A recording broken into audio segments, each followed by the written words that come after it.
အားလုံးပဲမင်္ဂလာပါရှင်အခုတခါတင်ဆက်ပေးသွားမှာကတော့စုပြည့်စုံလုံးစာပေကမိုဘိုင်းဖြစ်ပြီးဗကြီးကန်ကောင်းရေးဆွဲပုံပေါ်ပေးထားသောမြေဗုဒ္ဓရေအောင်ချင်းချက်ပါတဲ့တပားပါဝင်ဖြစ်သောအလာဝကဘလူကြီးဇာတ်ကြောင်းဖြစ်တဲ့အတွေ့အထူးသောအလာဝကနှစ်ဦးဆိုတဲ့ရုပ်ပြဇာတ်လမ်းအပိုင်းနှစ်ကိုဆက်လက်ဖတ်ပြပေးသွားမှာပဲဖြစ်ပါတယ်မစားခင်မှာကျမတို့ရဲ့လက်တက်ရန်ကုန်မီဒီယာကူ channel လေးကို subscribe လုပ်တာပေးခဲ့ကြပါအောင်ရှင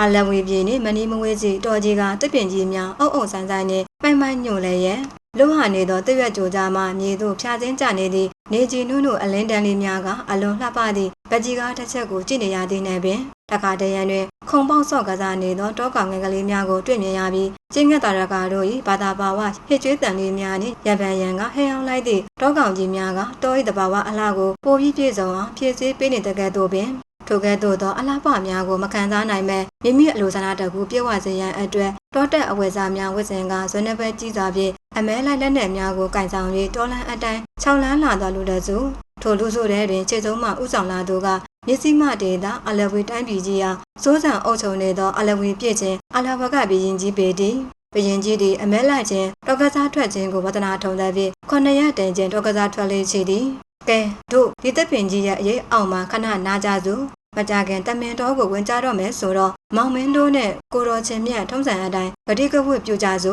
တမင်တော်ကိုရောက်တဲ့အခါကိုငန်းကိုတာရဲလို့တာဝန်ယူကြမယ်မဟုတ်လားမှန်လားပါအချင်းမင်းကြီးတမင်တို့ထက်မသွားစေဖို့ကိုတာဝန်ကိုယူကြရမည်ဖြစ်ကြောင်းပါအေးဟုတ်ပြီအဲ့ဒီလိုကိုတာနဲ့ကိုတတ်မှတ်ပြီးတာဝန်ယူကြတဲ့နေရာမှာကိုတာကိုဖောက်ပြီးတမင်တို့ထွက်ခဲ့သည်ရှိတော့ကိုဘာလို့ရမယ်ဆိုတာသိကြရမဟုတ်လားသိချင်ကြောင်းပါအချင်းမင်းကြီးဖတ်တော်တမင်ကိုမိအောင်လိုက်ဖို့အရေးဟာကိုတာကထွက်တဲ့အတွက်ကိုမိအောင်ဖမ်းပေးရမည်ဖြစ်ကြောင်းပါအိမ်ဟုတ်ပြီဒါဆိုခဏနားပြည့်ရင်တမင်တော်ကိုဝင်ကြစို့မကြမီမင်းယောက်ျားများသည်တမင်တော်သို့စတင်ဝင်ရောက်ခဲ့ကြပါတော့၏တမင်အခြေအနေကိုထောက်လှမ်းရန်တာဝန်ပေးထားသောရဲမှတ်နှုတ်ကချစ်ခလန်လန်မှထွက်ခွာလာခဲ့လေ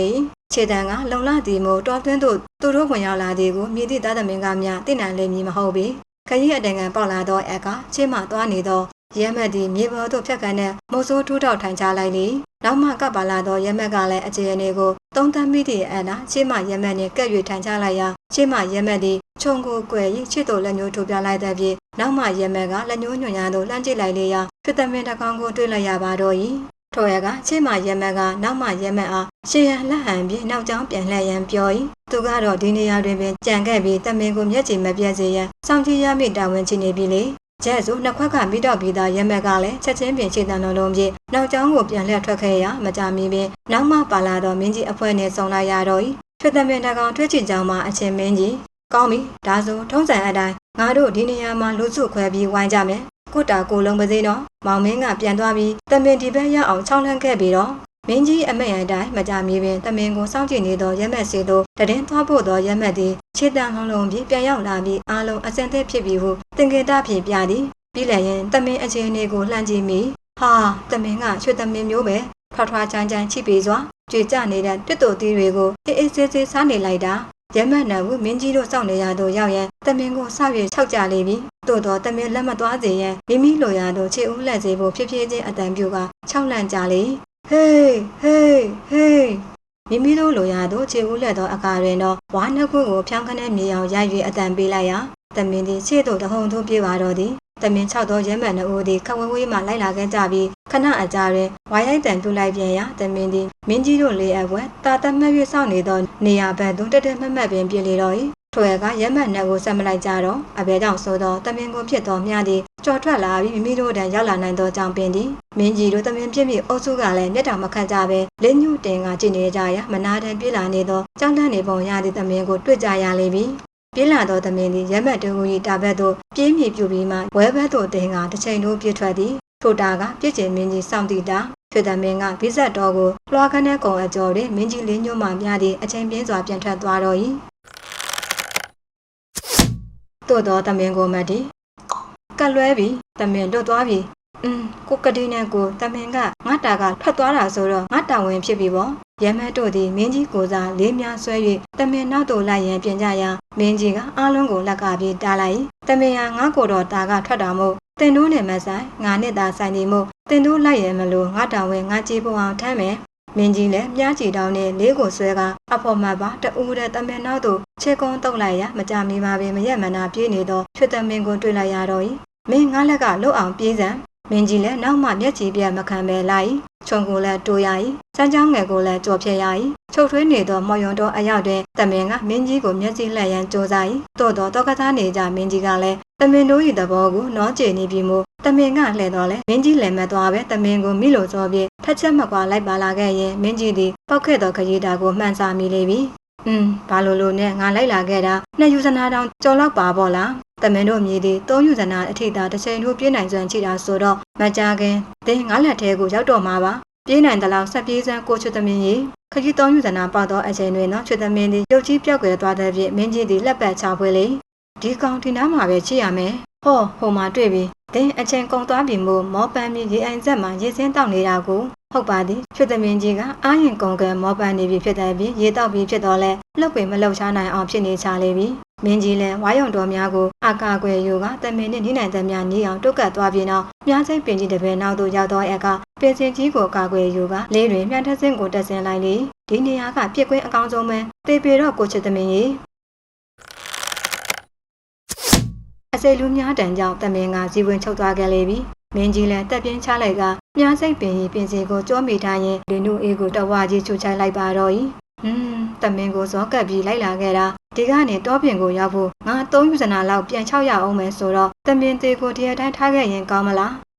းငါလည်းမဖြစ်သေးဘူးငါတော့ခထွက်တဲ့တမင်ကိုငါမိအောင်မလိုက်နိုင်ဘူးထင်ပြီးမင်းချင်းတွေကငါ့ကိုအထင်သေးကြလိမ့်မယ်အမောပြည့်တည်နေမင်းကြီးလည်းတမင်သေးအနီးသို့ချိတ်ကပ်လာခဲ့ပါတော့သည်ဟာကိုရှိသမင်ကနဲတဲ့ကောင်းကြီးမဟုတ်ပါလားဒီတော့ငါကောင်းမဲ့ဖြတ်ယူသွားရင်ကောင်းမလားဒီလိုလုပ်ရင်ငါ့ကိုလမ်းမှာတွေ့တဲ့တမင်သေးတကောင်ရဲ့ခေါင်းကိုဖြတ်ယူလာတယ်ဆိုပြီးကြွယ်ရမှာငါ့ကိုကဲ့ရဲ့လှောင်ပြောင်ကြမှာအမှန်ပဲဒီတော့တမင်တကောင်လုံးကိုတော့ရအောင်လက်ပြီးမှတော့ဖြစ်တဲ့နည်းနဲ့ရအောင်တရားတော့မှာပဲထို့နောက်တွင်တော့မင်းကြီးသည်ဝါကိုခုပ်၍တပူးပြုတ်လောက်ကတမင်သေးကိုနှစ်ပိုင်းပိုင်းပြီးတပူးထိပ်တွင်ခြေနှောက်နယ်ကျိုးဖြင့်အခိုင်အမာခြေနှောက်၍တမင်သေးကိုထမ်းကအပြန်ခရီးဆခဲ့ပါတော့သည်တမင်သေးကိုထမ်းလာရတဲ့ဖြင့်မင်းကြီးသည်တမင်လိုက်စဉ်ကကဲ့သို့ကွေးဝဲသွားမှနေပဲအတူဆုံးလမ်းကိုရွေး၍တော၏အလဲဦးကြောင်မှဖောက်ထွက်လာခဲ့ရာနာရင်တွားရင်းနှင့်တယူဇနာကြော်ကြော်နှင့်တောကိုဖောက်ထွက်နိုင်ခဲ့ကတမင်တောကိုလွန်လာခဲ့တော့သည်တမင်တောကြီးမှကွေ့ဘက်ကထွက်လာခဲ့သောမင်းကြီးသည်မလန်မကန်အရက်၌နေပြောက်ပင်မထိုးလောက်အောင်အရေးအာဝါဒကောင်းလာသည့်ညောင်ပင်ကြီးတဲ့ပင်ကိုတွေ့လိုက်ရပါတော့သည်နေတော်မုန်းတဲတော့မှာပါလား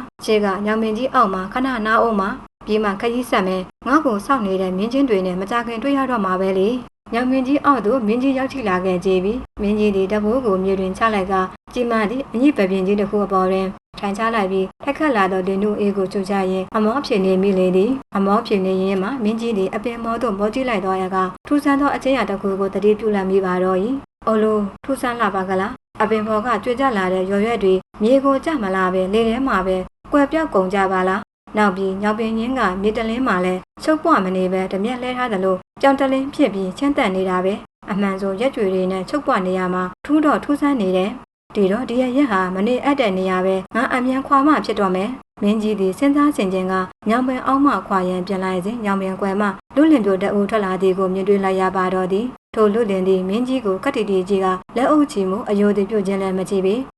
ေဒီလူလင်ဟာငါ့ကိုဘယင်မသိဘူးထင်ပါရဲ့ထင်လဲထင်စရာပ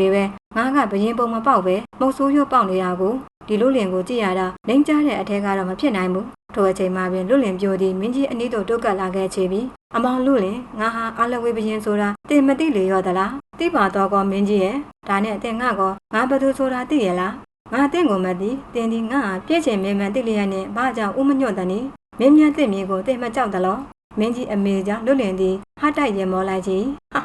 ဟာဒီမှာအလဝေပြစ်ချင်မင်းကြီးတင်လဲမင်းငါလဲမင်းမို့မင်းအချင်းချင်းအယုသေးပေးဖို့လိုသေးလို့လားတင်လဲတင့်ပြေမှာပဲရင်ငါလဲငါပြိပံမှာအချင်းတကယ်ပဲနောက်ပြီးတင့်အမီလဲအလာဝကငါအမီလဲအလာဝကပဲအလိုတင်ကငါအမီကိုတောင်သိနေပါကလားပြီးတော့တင်နဲ့ငါအမြင့်ချင်းတူတာလုံးဝမဖြစ်နိုင်တဲ့ကိစ္စပဲတင်ငါ့ကိုလှောင်ပြောင်နေတာလားငါလက်ကလေးနဲ့မြားကလူကိုလဲတည်တင်နိုင်စွမ်းချိတယ်နော်တင်ကငါ့ကိုချင်းချောက်နေတာလားမင်းကြီးခုအချိန်မှာတင်ငါ့ကိုတတ်နိုင်ဖို့အစွမ်းပါဘူးလေဘာကြောင့်လဲသိရလားတင်ကလူအလာဝကငါကနတ်ဘလူအလာဝကဖြစ်နေလို့ပဲ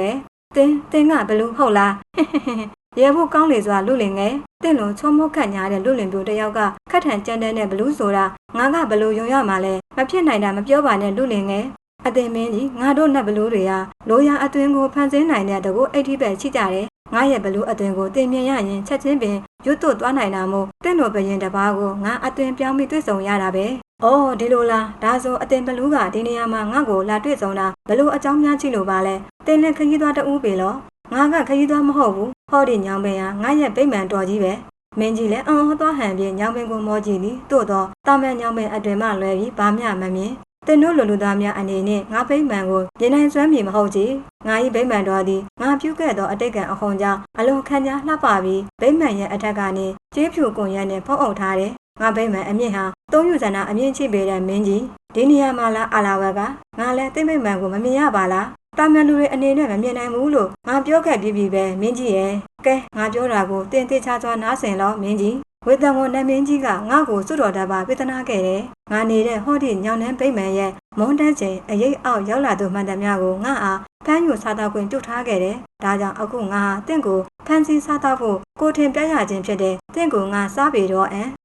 ဤတို့ဆိုပါလဲရင်ငါကိုမစားပါနဲ့ဟောဒီငါယူလာတဲ့သမင်ကိုစားပါတော့တင့်ကိုငါပေးပါတယ်ဟာတင်တော်ငါလည်းအတွင်ကိုကြောက်ရောက်နေမှာတော့ဒီသမင်ဟာလည်းငါအစာဖြစ်နေပြီပေါ့တင်ပေးကြရလို့သေးလို့လားအတင်မင်းကြီးရဲ့မင်းကြီးအကြံအိုက်သွားပါတော့ဤသူငယ်ကိုတေချာကြည့်ပြန်တော့သူတတိထားမိသည်ကနှစ်ဖူးမောက်နှောင်ရောင်ကောက်ဖနှောက်ကတူစာစုံနဲ့အညီဖြစ်နေသည်မို့သူပြောသမျှတွေသည်အမှန်ဖြစ်မှတေချာနေလေပြီအေးဒါဆိုဒီလိုလောက်ပါအတင်ဘလို့မင်းတင်အခုငါ့ကိုလွှတ်ပေးပါငါရဲ့ရက်မှတ်များကငါ့ကိုစောင့်နေကြပေးလိမ့်မည်အလဝေပြည်ကြီးတွင်ငါမချစ်၍မဖြစ်ချေဘူးတင်ငါ့ကိုစားပါကငါတဦးလေးကိုသာတင်စားရမည်တင်နေ့စဉ်အစာမစားလိုပြီလောတင်ဘာကိုဆိုလိုတာလဲမင်းကြီးငါသည်ပြည့်ချင်ပရင်ဖြစ်သောကြောင့်ငါ့ကိုပြန်ထုတ်ပေးပါကငါတင့်ထန်သို့နေ့စဉ်လူတယောက်နှင့်ထမင်းတအိုးချက်၍ပို့နိုင်သောအာဏာရှိပေ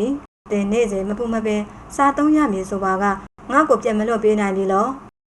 တင်ပြောသောအစီအစဉ်ကိုငါသဘောပေါက်ချေပြီးသို့တော့တင်ကနန်းကြီးစိန်ကိုအပြည့်အဝကန်စားနေသူဆိုတော့မင်းလျော့ကငါထံကိုမပို့လိုက်ရင်ငါငတ်ရုံသာချိပေးတော့မည်ဒီအတွက်မစိုးရိမ်ပါနဲ့အတင်ဘလူးအကယ်၍ငါမေးလျော့နေခဲ့သည်ရှိသောတင်ငါကိုလာရောက်ဖမ်းဆီးစားတော့ပြီးရောငါခွင့်ပြုပါသည်အာလာဝကဘလူးမင်းဒါဆိုငါကျင်တတ်ပြီးမင်းမဂတိဆိုသောစကားနဲ့အညီတင်ဂတိကိုတင်တီးကြည့်လောတင့်ကိုယုံကြည်စွာနဲ့တင်သွားလို့ရငါတားခွင့်ပြုပါသည်မင်းကြီးကတားခွင့်ပြုပြီးသည်နဲ့လွတ်လင်ပြောသည်မင်းကြီးရှိမှပင်ရုပ်ကြီးပြောက်ွယ်သွားပါတော့သည်မင်းကြီးလည်းအလွန်ကြောက်ရွံ့ထိတ်လန့်သွားကတမင်သေးကိုအမြန်ထမ်းပြီးညောင်ပင်အောက်မှခတ်တော့ထွက်ခွာလာခဲ့တော့၏မကြမီပင်အလဝေမင်းကြီးသည်သူ့အားစောင့်မျှော်နေသောရက်မှတ်များနှင့်ပြန်ဆုံပြီးအသင့်ထိုးထားသောတစ်ခတ်တန်းတန်းရာရင်အပန်းပြေဆက်မြန်ပြီးနောက်လမ်းတော်သို့ပြန်ကြွခဲ့ပါတော့သည်သို့တော့သူအလာဝကဘလူးနှင့်စုံကပ်ပုံကိုတော့မြည်သူကိုမြပြောမပြခဲ့ပါကြီးငါနန်းတော်ပြန်ရောက်မှငါရဲ့ငါတငယ်ချင်းလည်းဖြစ်ဆွေတော်မျိုးတော်လည်းတော်ဆက်တဲ့မြို့ဝင်မင်းကိုခေါ်ပြီးတိုးတိုးတိတ်တိတ်တိုင်ပင်ရတော့မှာပဲသူကအကြံဉာဏ်ကောင်းပေးနိုင်မယ်ထင်ပါရဲ့လေမင်းကြီးနန်းတော်အပြန်ခရီးခြေလမ်းမြားကနှေးကွေးလာခြင်းပြည်သည်ပြည်သူများချင်းအခုဖတ်ပြပေးသွားတာကတော့မြတ်ဗုဒ္ဓရဲ့အောင်ချင်းချက်ပါတဲ့တွင်တပါးအပဝင်ဖြစ်သောအလာဝကဘလူးကြီးဇာကြောင့်ဖြစ်တဲ့အပိုင်းနဲ့အတွေ့အထိုးသောအလာဝကနှစ်ဦးဆိုတဲ့ရုပ်ပြန်ဇာတ်လမ်းလေးကိုတင်ဆက်ပေးတာပဲဖြစ်ပါတယ်နောက်ရက်မှာလည်းအမောင်လွမ်းပြည်အာလဝီဆိုတဲ့အပိုင်း3ကိုဆက်လက်ဖတ်ပြပေးသွားအောင်ပါဆိုတော့ကျမတို့ရဲ့လက်တန်းရန်ကုန်မီဒီယာကု channel လေးကို like and subscribe လုပ်ထားပေးပါအောင်ရှင်နောက်တဲ့အကြောင်းအရာသစ်တွေကိုတင်လိုက်အမြဲနားဆင်ဖို့အတွက်လည်းဘေးနားကနိုတီကောင်းကောင်းလေးကိုမနှိပ်ရသေးရင်နှိပ်သွားပေးခဲ့ပွင့်ပြတာရက်ကန်အပ်ပါတယ်ရှင်